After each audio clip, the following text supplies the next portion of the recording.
اور تربیت کا بھی خیال رکھنا یہ والدین کی ذمہ داری ہے۔ تربیت کا مطلب یہ کہ نبی اکرم صلی اللہ علیہ وسلم نے فرمایا کہ جب تمہاری اولاد 7 سال کو پہنچ جائے تو انہیں نماز کے لیے ترغیب دو، نماز کا حکم دو۔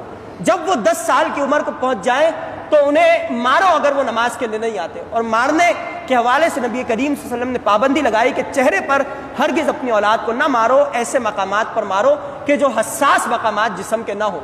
تو 10 سال کی عمر کو پہنچ جائے تو ان کو مارو اور مار کر ان کو مسجد میں نماز کے لیے بھیجو۔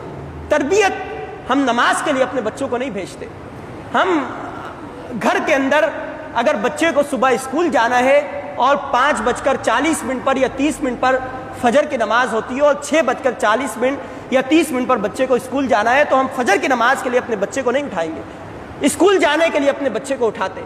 اگر 5 بجے بھی اسکول والے بلائیں تو اور وین گھر پر آئے 5 بجے تو ہم اپنے بچے کو فجر کی نماز کے لیے اٹھانے کے بجائے اسکول بھیجنے کے لیے اٹھائیں گے۔ ایک ایسی تربیت ہے کہ ہم اپنی اولاد کو دے رہے ہیں کہ نماز سے ان کو خود اپنے ہاتھوں سے دور کر رہے ہیں۔ جب ہم ان کے درست انداز سے اسلام کی نہج پر ان کی تربیت نہیں کریں گے، نبی کریم صلی اللہ علیہ وسلم کی تعلیمات کے مطابق ان کی تربیت نہیں کریں گے تو نتیجہ یہ نکلے گا کہ وہ بڑے ہونے کے بعد ہماری نافرمانی کے اندر مبتلا ہو جائیں گے اور ہمارے حقوق کو پورا نہیں کریں گے، اور پھر ہم یہ تلاش کرنے کی کوشش میں مبتلا ہو جاتے ہیں کہ آیا کوئی ایسی دعا بتا دی جائے کہ جس دعا کے نتیجے میں اولاد جو ہے وہ والدین کی فرما بردار بن جائے۔ یعنی پھر یہ دعائیں یہ کسی کام نہیں آتی ہے۔